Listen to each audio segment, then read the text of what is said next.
seorang pemimpin yang baik adalah mereka memang apa sih namanya, kayak semacam dia punya program, dia punya visi misi itu keluar dari diri sendiri. Makanya kan ya itu beda lah, kecerdasan intelektual itu kan. Mungkin di antara paslon-paslon ini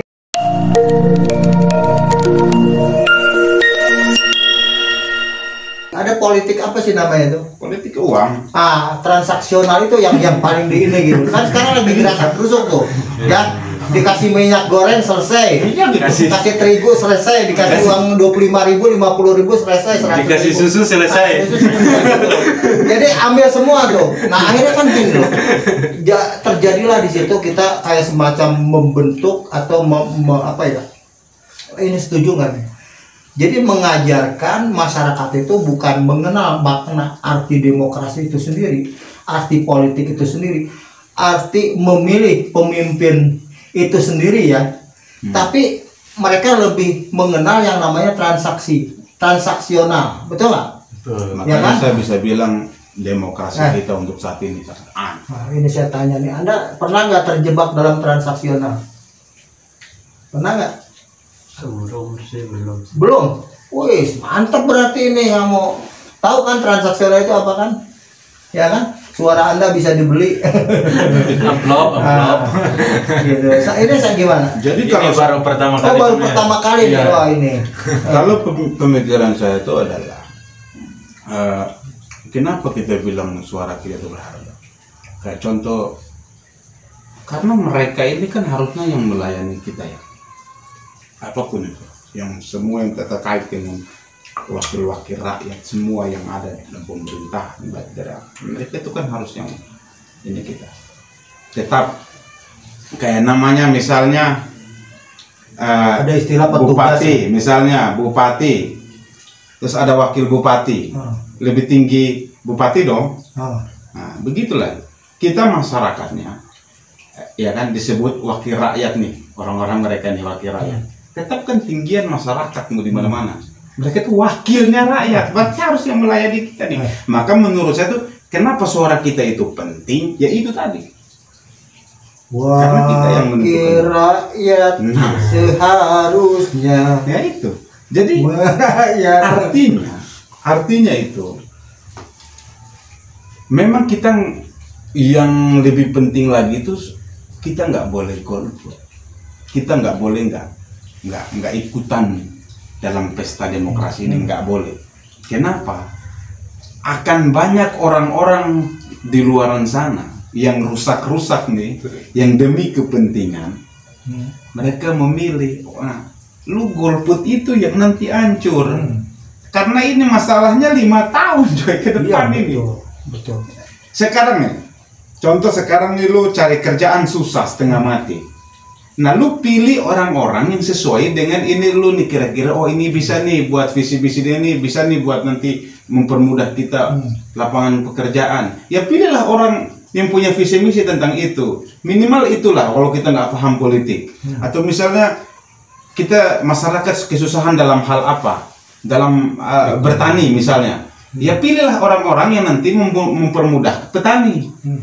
Minimal gitulah kalau kita nggak paham politik. Tapi kalau buat orang-orang yang betul-betul paham, ya justru itu memanfaatkan itu dengan baik gitu, untuk memilih yang sesuai supaya kita tuh nggak mesti kita apa ya, intinya itu masyarakat itu semuanya itu serba mudah. Kan zaman sekarang ini semua udah dianggap semua serba mudah, semua serba online, semua serba wah gampang banget informasi. Apalagi sekarang dibilang sekarang Gen Z yang begitu kita dapat informasi sosial media ini, makanya segala sesuatu yang online itu ya, makanya media itu dia itu bagaikan pisau yang bermata dua. Jadi kalau kita nggak bawa kemana kita bawanya, kalau kita bawanya salah, kita yang terluka, kita yang rusak nanti. Melukai diri ya sendiri. gitu, melukai kita sendiri karena media itu ya gitu. Oke kan, ini ya tadi apa ya yang berkaitan mungkin dengan pemilihan pilpres ya, pilpres dan wapres lah ya.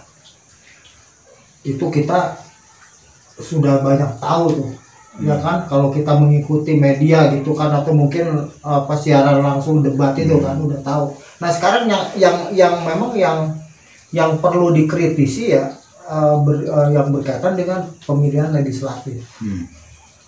Ya kadang kita nggak pernah tahu ya, tahu nggak ya, ini si A tiba-tiba muncul gitu kan ke kampung kita, datang. Ini ada juga yang enggak gitu, dengan hanya mengandalkan apa sih, baliho, kemudian banner dan lain sebagainya gitu kan. Kita nggak pernah kenal mereka siapa, nggak pernah kenal loh, ya kan. Jadi kita harus memilih mereka. Akhirnya apa yang terjadi? Ya memanfaatkan, ya mungkin menjadi corong-corong mereka, menjadi wakil-wakil mereka, menggunakan rakyat juga untuk menggerakkan. Sementara yang menjadi wakil-wakilnya itu yang anggap yang belusukan atau nyari suara dan sebagainya, mereka sendiri nggak tahu mereka dan nggak kenal mereka visi misinya apa, programnya apa, dan itu kan menjadi buta juga. Akhirnya apa?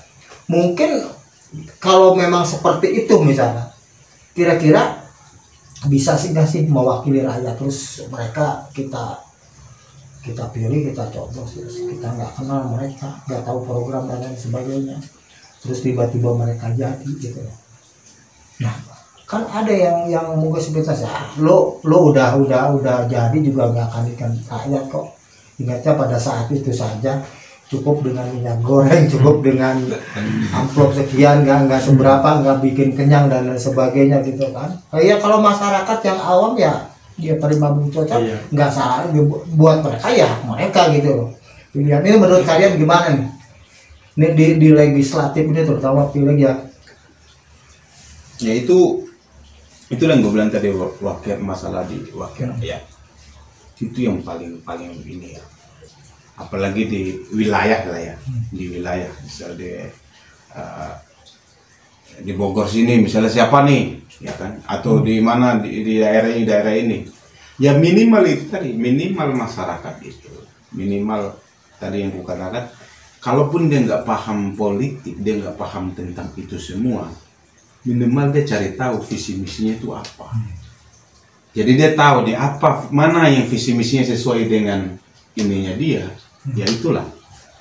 Karena kan setidaknya dengan dia itu, dengan dia memilih seperti dengan cara dia memilih itu kan dia tidak golput juga gitu. Karena kalau golput itu justru lebih berbahaya, Ya, gitu. Lebih berbahaya. Suaranya bisa disalahgunakan. Iya gitu. Jadi takutnya di rumah. Jadi walaupun kita tidak paham-pahamnya kita tentang itu, minimal kita cari tahu visi misinya apa. Ada nggak kira-kira yang sesuai dengan kemauan saya gitu untuk Indonesia beberapa ini ke depan, beberapa tahun ke depan.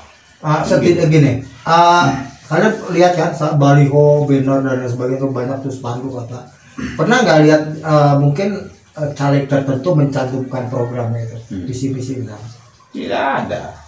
Pernah nggak? Tidak. Nah itu kenapa ya? Kenapa mereka nggak nyantumin itu gitu? Nggak ada apa sih namanya? Paling hanya slogan-slogannya aja.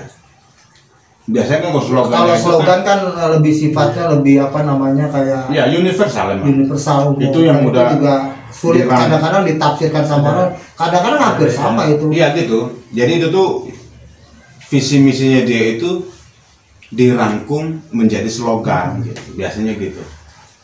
Contoh Jadi, misalkan nih Indonesia terkenal dengan apa namanya, bagaimana manajemen pengelolaan sampah yang belum baik gitu kan. Nah, kalau ada misalkan caleg-caleg yang seperti itu mengusung itu misalkan, anggaplah misalkan kenapa dia nggak berani itu gitu, ya kan? Jadi kan itu bisa jadi daya tarik juga, misalkan sekolah gratis itu kan udah terlalu umum ya. Memang itu kan itu udah kewajiban pemerintah gitu dalam hal ini. Kalau memang anak ada pendidikan itu kewajiban pemerintah yang kalau ada tidak mampu. Nah sikap kalian gimana? Sikap kalian yang kalau memang itu menemukan kasat mata yang seperti itu tadi. Nah, kalian nggak pernah tahu kan programnya apa? Anggaplah program mah yang mudah dicerna sama kita itu. Kalau visi misi kan itu terlalu apa sih namanya, itu lebih ke apa namanya, kayak semacam judul utamanya itu kan.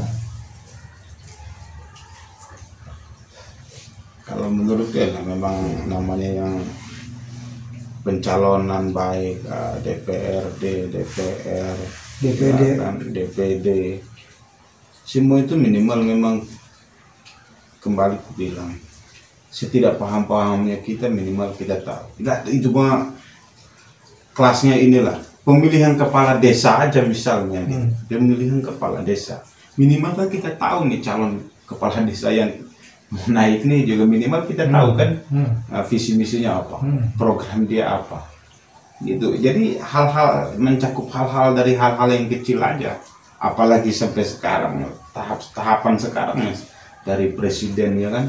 Nah, itu kan itu yang kita yang presiden yang mencakup keseluruhan ya kan, Sabang sampai Merauke semua akan di hari yang sama akan menentukan akan apa memakai hak suaranya nih. Nah itu kan minimal kita setidaknya itu kita tahu. Makanya kalau kenapa saya itu ini ngikutin debat-debat itu, kenapa saya pengen tahu nih mana nih visi misi yang sekiranya itu masuk gitu loh, sekiranya ada lebihnya gitu. Oh ini oh ini kelebihannya ini. Ya visi misi yang mereka buat, program yang mereka buat, ya saya yakin semuanya itu artinya ya apa ya, program-program yang unggulan, artinya yang bisa menjadi trademark, nilai jual di situ, menjadi magnet ya buat rakyat tuh, ya kan. Cuman problemnya kan ada yang visi misi atau program-program yang memang ada mungkin bisa dilaksanakan, ada yang memang bisa dilaksanakan tapi memang penuh dengan resiko gitu kan. Kan kejadian juga kan sekarang gitu. kan, ya kan. Nah Minimal gitu sih. Karena kalau menurutku itu minimal, makanya kalau selain visi misi yang kita lihat untuk ini ya, untuk calon untuk presiden ya, untuk presiden itu minimal kita lihat rekam jejaknya juga. track record. Iya, track recordnya juga. Kayak contoh misalnya Pak Anies pernah gubernur, apa dampak untuk Jakarta? Kan itu dari situ kita bisa tahu tuh. Pak Ganjar di Jawa Tengah kan, kita lihat apa dampak untuk Jawa Tengah. Begitu pula dengan Pak Prabowo, dengan Gibran pernah di Solo. Kita lihat dampaknya apa. Pak Prabowo sebagai Menhan, apa dampak. Jadi semua itu masing-masing, apalagi mereka punya pengalaman. Pak Mahfud, apalagi Pak Mahfud, pengalaman yang sangat luar biasa ya kan. Dari ini Pak Jokowi menjadi menterinya Pak Jokowi juga kan, Kominfo juga dia. Jadi itu tuh dari pengalaman itulah kita banyak tahu juga tuh. Minimal kan itu kita bisa, oh iya ya ini. Makanya kenapa saya tuh selalu ngikutin perdebatan-perdebatan yang diadain oleh KPU itu. Yaitu supaya kita tahu nih visi misinya apa. Pengalaman-pengalaman mereka ini kira-kira nanti diterapkan apa tidak. Dengan itu tuh, oh saya sudah berpengalaman di sini. Kalau dulu terjadi masalah begini, solusinya seperti ini. Jadi orang udah tahu solusinya gitu. Ini terjadi di sini, solusinya begini. Kayak contoh, sampai contoh kecil aja. Kayak kemarin misal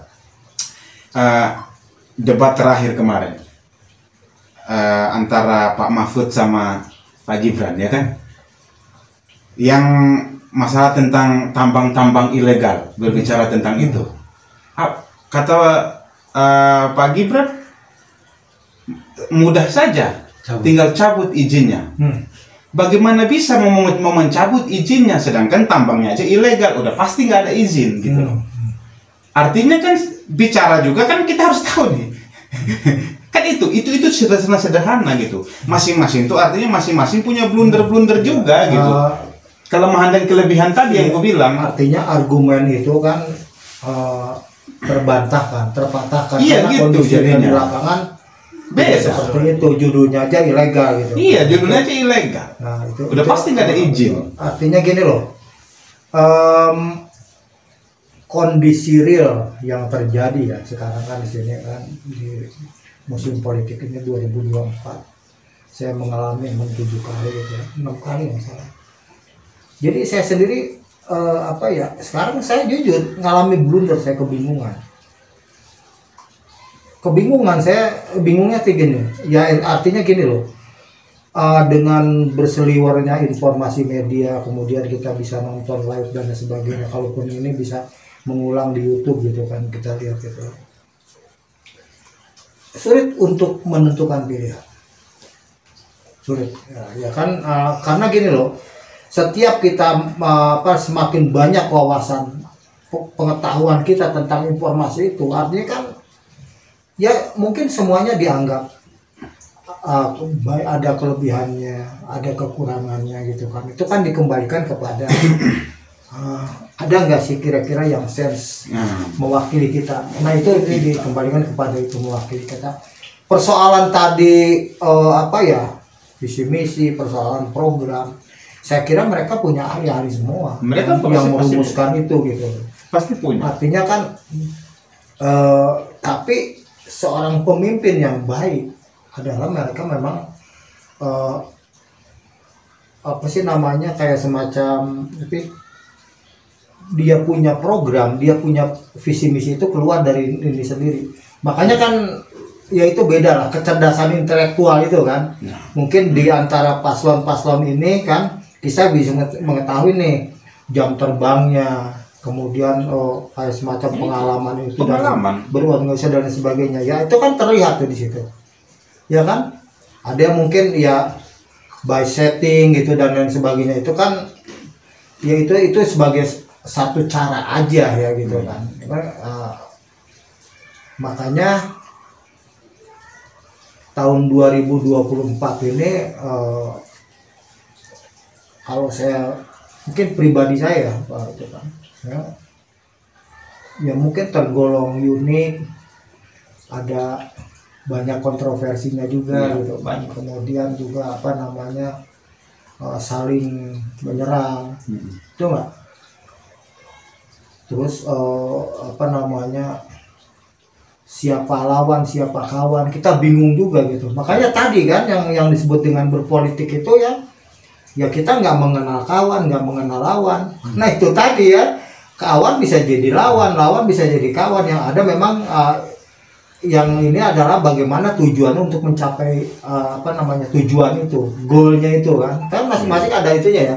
Nomor 1 goalnya ini tadi ya, apa sih ya tadi, perubahan. Iya, masing-masing. Nomor 2 apa sih namanya, dengan ini melanjutkan gitu kan. Artinya nomor 3 dengan rakyat kecil, merangkul rakyat kecil gitu kan. Wong cilik lah. Iya, gitu. Masing-masing punya kelebihan. Ini generasi ini nih, kamu kayaknya ada rasa ketakutan ya? Takut atau memang takut memilih atau gimana? Takut bersuara? Hak rakyat loh, kata Rian bener loh tadi, satu suara itu sangat berharga banget. Makanya kenapa orang mau belusukan? Ya kan? Saya butuh sekian suara, banyak tuh itunya tuh, istilahnya apa sih namanya tuh? Calo itu ya? Ya kayak tim ses gitu kan. Tim ses ya, kita ginilah, yang penting saya setuju tadi dengan Rian ya. Satu, kita berharap 2024 ini pemilu ya, itu berjalan dengan damai, aman ya.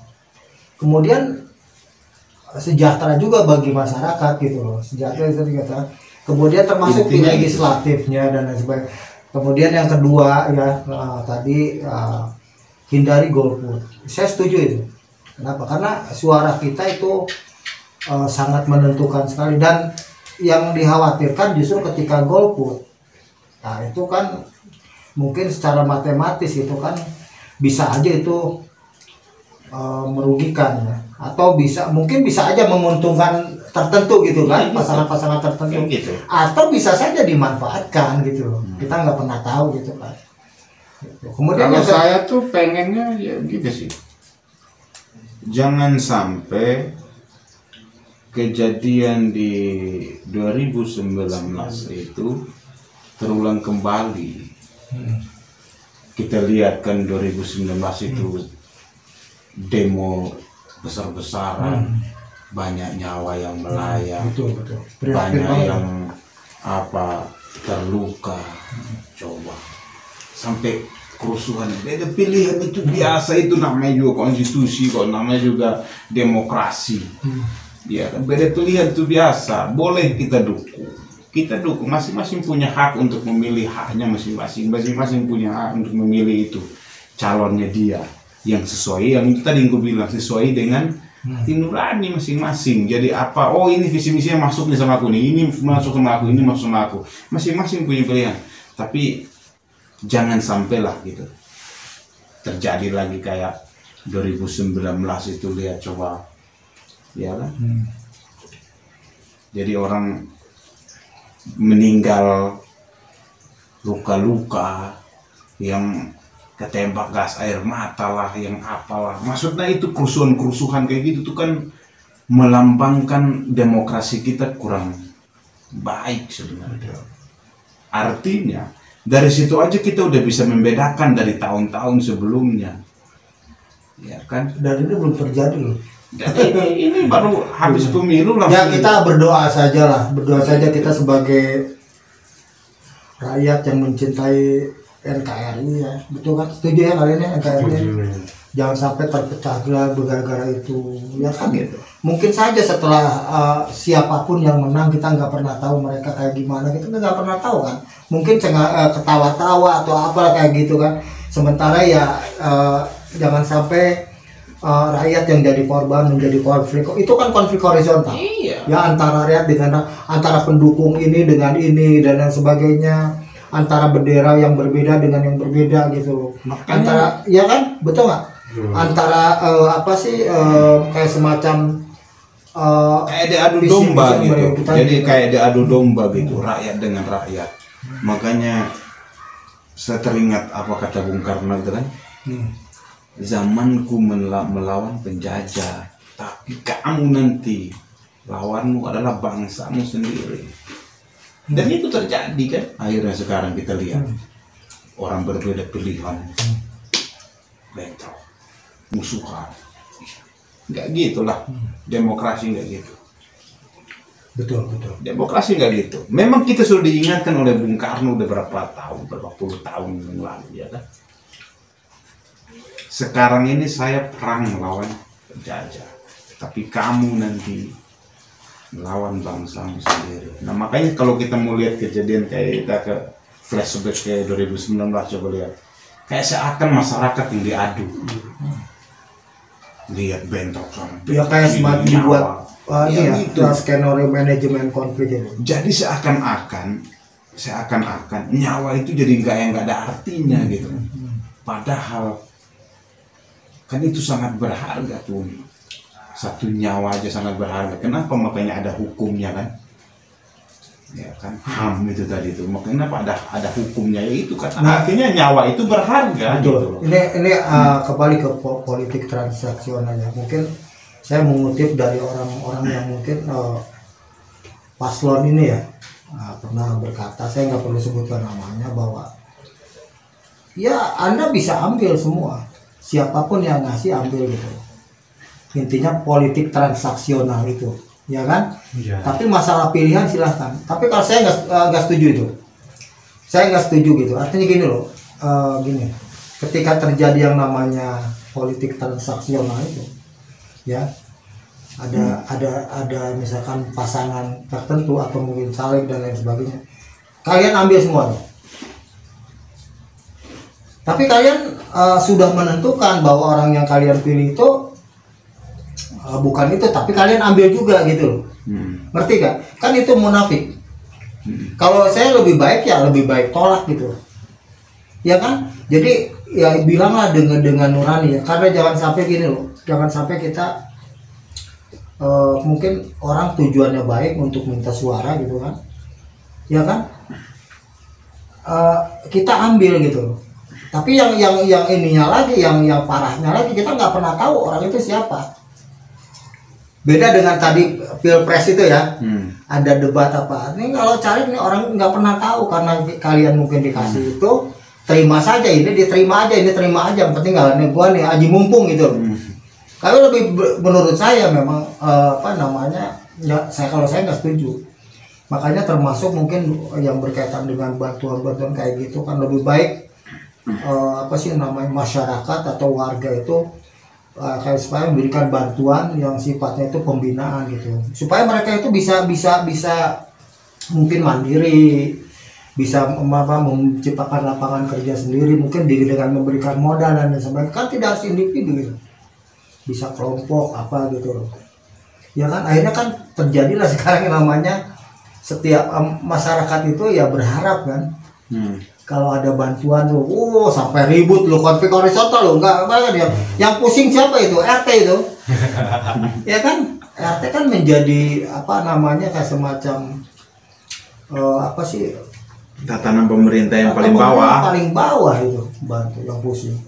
Paling sekarang yang namanya pemilihan RT RW gitu, yang nggak usah lah ada visi misi, nggak usah ada pro.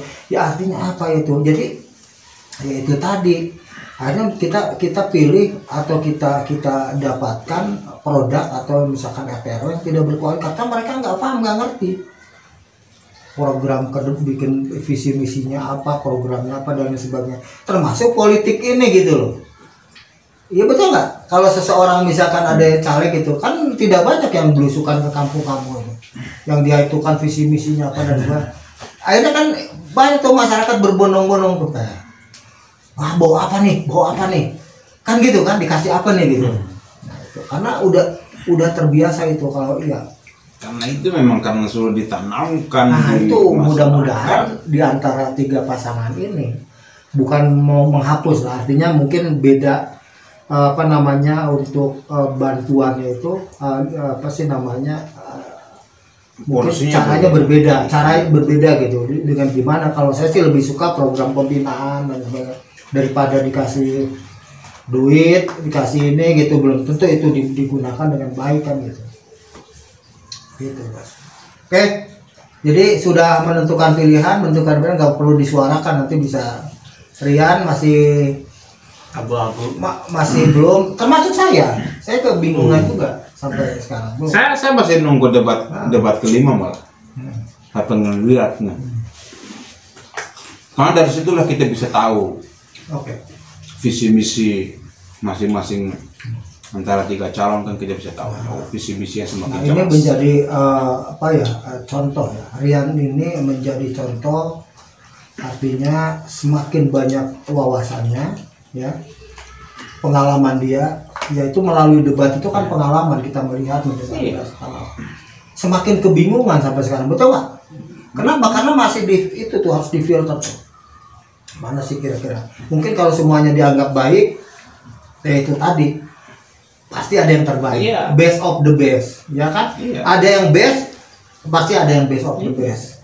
Betul nggak? Saya yakin semuanya ini, kita tahu memang semua itu, ketiganya ini adalah putra-putra terbaik dari bangsa ini. Setuju? Tapi ya dari semua yang tiga-tiganya yang baik-baik ini, pasti ada yang lebih baik. Secara visi misi itu pasti ada yang lebih baik. We must to choose best of the best for Indonesia ya, betul nggak? Indonesia top. Oke? Setuju? Kita close. Ya, mantap nih, thank you. Ya, anak generasi Z. Maaf, saya bukan pejabat, nggak usah cium tangan nih. Ini generasi Z, anak termuda. Lebih tua. Iya. Harus menghargai yang lebih tua. Ini generasi milenial ini. Kalau dari pakaian ini kayak paranormal ya. Hitam-hitam ya, Ben. Ini Rian nih sangat mantap ya. Mantap. Ini kita tadi sudah ya ini kita orang awam lah, betul nggak? Setuju ya? Orang awam pengen ngobrol bedah politik yang terjadi saat ini. Ya itulah tadi hasilnya. Apabila ada tutur kata dari keempat narsum ini ya, mungkin saya termasuk, ini bukan narsum ya, iya narsum ini ya, bukan moderator saya, ini mohon dimaafkan. Mungkin itulah mungkin ketika ada satu kesalahan atau kekeliruan, itulah kekurangan kita.